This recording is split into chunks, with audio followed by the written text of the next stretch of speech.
अस्सलाम वालेकुम व्यूअर्स। तो आज हम डिस्कस करेंगे आईक्यू नॉन वर्बल का पार्ट 4, जिसमें मैंने इंक्लूड करे हैं 5 क्वेश्चंस। अब एक बात मेरे जहन में रखें कि मैंने जो क्वेश्चंस में जो जितने भी ये समझा रहा हूँ आपको, आपने इनका क्या करना है कि मेथड समझना है। इनका आपने रट्टा नहीं लगाना है कि भाई इस क्वेश्चन का ऑप्शन ये है, बी है, सी है, डी है, तो उस टेस्ट वाले दिन आपको याद नहीं रहेगा कि ऑप्शन कौन सा था, आप भूल जाएंगे। आपने इनका क्या करना है कि मेथड समझ लेना है। जो भी क्वेश्चंस दे रहा हूँ इनके आप मेथड समझे अच्छे तरीके से। एक दफ़ा आपको मेथड जहन में बैठ जाएगा तो अगर यही क्वेश्चन आ गया तो आप इसको ईजिली सोल्व भी कर लेंगे। और अगर इससे रिलेटेड मीन्स के कुछ ये लोग इन्होंने ऑप्शन चेंज कर दिए या कुछ नंबर्स वगैरह चेंज कर दिए, कुछ फिगर्स वगैरह चेंज कर दिए, आपको मेथड जहन में होगा कि भाई इस क्वेश्चन को इस मेथड से सोल्व किया जाता है, तो आप वही मेथड अप्लाई करके क्वेश्चन को सोल्व करके ईजिली आप आंसर निकाल सकते हैं। तो स्टार्ट करते हैं। Question number 1।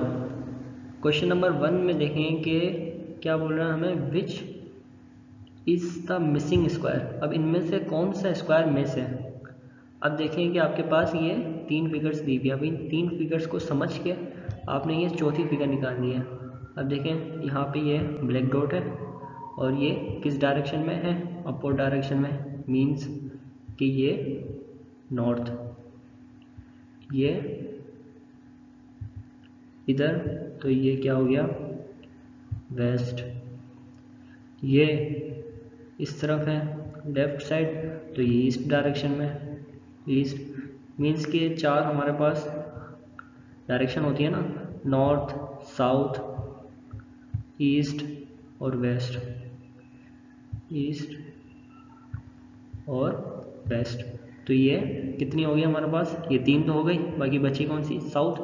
तो अब यहाँ पे जो स्क्वायर आएगा वो साउथ डायरेक्शन में होगा। तो यहाँ पर ये जो ऑप्शन बी है हमारा साउथ डायरेक्शन में है, ब्लैक डॉट इसका साउथ डायरेक्शन में है, तो option B is the correct answer. इस किस्म की आपके पास क्वेश्चन आ जाए जिसमें फिगर्स दी हुई है, तो उनमें सबसे पहले आपने डायरेक्शन देखनी है कि भाई कौन डायरेक्शन कहाँ पे जा रही है। अब जो चौथी डायरेक्शन आएगी वो कहाँ पर आएगी। तो ये 4 डायरेक्शन होती है हमारे पास, नॉर्थ, साउथ, ईस्ट, वेस्ट। तो ये तीनों नॉर्थ, ईस्ट, वेस्ट में है, तो जाहिर सी बात है अब चौथी कौन सी होगी, साउथ होगी। तो चौथी जो हमारे पास आएगी वो साउथ डायरेक्शन में होगी। Option B is the correct answer. Question number 2 हम डिस्कस कर लेते हैं। क्वेश्चन नंबर 2 में हमारे पास फिगर दी हुई है, which is the missing square. अब यहाँ पे कौन सा स्क्वायर आएगा, ये 5 ऑप्शन दिए हुए हैं, हम इनमें से बताने कि कौन सा स्क्वायर आएगा। अब ये 3 फिगर्स हैं, इनको समझ के हम चौथा स्क्वायर बनाते हैं। किस तरीके से देखें, अब ये स्क्वायर, ये एक सिंगल स्क्वायर है, एक स्क्वायर ये है, एक ये है और एक ये है, टोटल 3 स्क्वायर है। चौथा स्क्वायर हमें बताना है। अब ये जब इस डायरेक्शन में मूव कर रहा है तो इसने इस लाइन को रिमूव कर दिया, इस लाइन को रिमूव किया। यहाँ पे देखें ये वाली लाइन आ गई, सिंगल लाइन आ गई ऊपर की तरफ, और जब नीचे, और ये जब नीचे वाली डायरेक्शन में मूव हुआ तो इसने एक लाइन ऐड कर ली। कौन सी वाली, ये वाली। अब हमारे को यहाँ पे 4th स्क्वायर निकालना है। तो अब ये क्या है, यहाँ से हम इसको यहाँ पे मूव कराएंगे। अब जब हम इसको यहाँ पे मूव कराएंगे, ऊपर वाली फिगर से हमने समझा है कि जब ये यहाँ पे मूव करेगा तो ये वाली लाइन अपनी रिमूव कर देगा, सही है। तो अब ये इसी तरीके से यहाँ पर अपनी ये वाली लाइन रिमूव कर देगा। तो अब यहाँ पे जो हमारा स्क्वायर आएगा वो होगा इस किस्म का, इस किस्म का होगा स्क्वायर। अब नीचे आप ऑप्शन में देख लें कि ऐसा स्क्वायर कहाँ पर है, ऑप्शन ई है। तो option E is the correct answer. Now question number 3।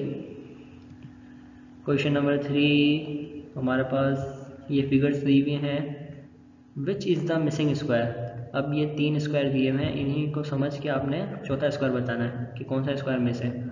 Option दिए हुए हैं, अब इसको देखें आप, जब भी ये आपसे पूछे कि भाई चौथा स्क्वायर मिस है तो आपने अक्रॉस मूव करना है और डाउनवर्ड मूव करना है। फिर उसके बाद आपने अक्रॉस मूव करके अपना चौथा स्क्वायर निकाल लेना है। तो सबसे पहले आप इसको अक्रॉस मूव करें तो क्या रिमूव हो रहा है, आपने इस तरफ मूव किया तो देखें ये बड़ा सर्कल है, बड़ा सर्कल है यहाँ पर भी, और नीचे ब्लैक डॉट है, ब्लैक डॉट भी है। बस ये मिडल वन जो सर्कल है ना, उसने वो रिमूव कर लिया।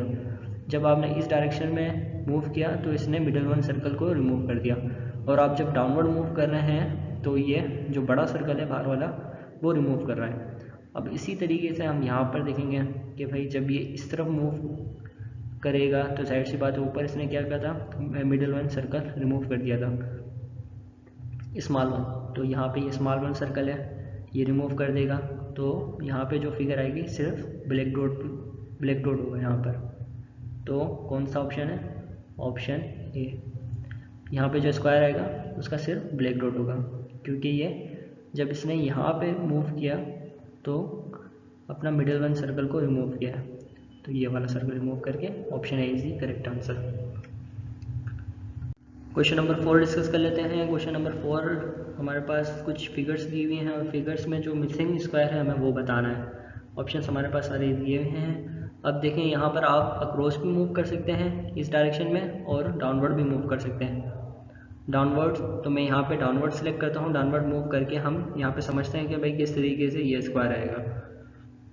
तो 3 किस्म के हमारे पास ट्राइंगल दिए हुए हैं, एक ट्राइंगल सिंपल ट्राइंगल, एक ट्राइंगल जिसके सेंटर में सर्कल है और एक ट्राइंगल जिसके मिडल लाइन है। तो यहाँ पे देखें कि फर्स्ट कॉलम में दो ट्राइंगल जो हमारे पास बिल्कुल सीधे आ रहे हैं और एक ट्राइंगल इसका ही रिवर्स आ रहा है जो है मिडल वन। अब यहीं पर सेकंड कॉलम में दो ट्राइंगल, एक ये ट्राइंगल और एक ये ट्राइंगल और एक ये ट्राइंगल, दोनों सीधे आए हैं, बाकी एक इसी का रिवर्स आया। और ऐसे ही बिल्कुल सेम यहाँ पर होगा। 3 किस्म का ट्राइंगल है, 2 सीधे आएंगे और एक उसी का रिवर्स आएगा। और कौन सा ट्राइंगल बचा, सिंपल वन वाला बचा। अब वो कैसे आएगा, इनका उलट आएगा, रिवर्स, 2 सीधे और एक रिवर्स। तो ये आ गया option F is the correct answer. Question number 5 कुछ इस किस्म का है, what is the missing square. अब इनमें से सारे ऑप्शन दिए हुए हैं, अब कौन सा स्क्वायर यहाँ पर आना है वो हमें बताना है कि भाई कौन सा स्क्वायर यहाँ पर आएगा। तो यहाँ पर हम रो वाइज मूव कर लेते हैं, ऐसे अक्रॉस रो वाइज मूव कर लेते हैं। तो देखते हैं सबसे पहले ऊपर वाली 2 फिगर्स को समझ के, फिर ये हम थर्ड वाले रो की तरफ आके फिर हमारा जो स्क्वायर में से हम उसको सिलेक्ट करेंगे इन ऑप्शंस में से। तो हमने अक्रॉस मूव किया तो हमने यहाँ से यहाँ पे मूव किया, तो इसने जो लाइन्स आ रही हैं इन्होंने अपनी डायरेक्शन चेंज करी। फिर उसके बाद ये थर्ड वन स्क्वायर में आया तो इसने एक लाइन रिमूव कर ली। आपने अब ये याद रख लेना कि जब ये थर्ड वन स्क्वायर में आएगा तो अपनी एक लाइन सेकंड वाले से एक लाइन कम ज़रूर करेगा, सही है। अब ये यहाँ से यहाँ मूव किया तो पहले इसने अपनी डायरेक्शन चेंज करी, ये लाइंस इधर थी तो ये यहाँ पर आके लाइन एक इधर ऊपर आ गई सेकंड स्क्वायर में। तो जब ये थर्ड स्क्वायर में आएगा तो एक लाइन अपनी रिमूव कर लेगा, सही है। एक लाइन इसने अपनी रिमूव कर ली। और अब थर्ड रो के अंदर आ जाते हैं। अब थर्ड रो में यहाँ पर इसने ये सर्कल यहाँ पे सेकंड स्क्वायर में आया है तो इसने क्या करा है, अपनी एक लाइन भी रिमूव करी है और अपनी डायरेक्शन भी चेंज करी है। तो थर्ड रो में इसने ये किया है कि अपनी एक लाइन रिमूव करी है और अपनी डायरेक्शन भी चेंज करी है। और ये इस थर्ड स्क्वायर का तो आपको पता ही है, जाहिर सी बात है, यहाँ पर ज़रूर आके अपनी एक लाइन रिमूव करेगा जो सेकंड स्क्वायर में है उससे एक कम हो जाएगी, मीन्स कि यहाँ पे सिर्फ सर्कल आएगा। तो option B is the correct answer. तो आज के लिए इतना ही। अब इन 5 क्वेश्चंस के आपने क्या करने हैं, सिर्फ मेथड समझने हैं, किस तरीके से ये क्वेश्चन सॉल्व किए गए। इनके एक दफ़ा आप मेथड सीख गए तो इस जैसे ही कोई और भी क्वेश्चंस आ जाएंगे तो आप खुद ही सॉल्व कर लेंगे। अब इन क्वेश्चन से आपको कुछ भी डिफ़िकल्टी हो तो कमेंट बॉक्स में मेरे साथ ज़रूर शेयर करें। वो क्वेश्चन अगर आपको नहीं समझ आया तो मैं उसके लिए एक अलग से वीडियो बना के आपको वो क्वेश्चन इंशाल्लाह क्लियर कर दूँगा। आज के लिए अल्लाह हाफिज़, टेक केयर।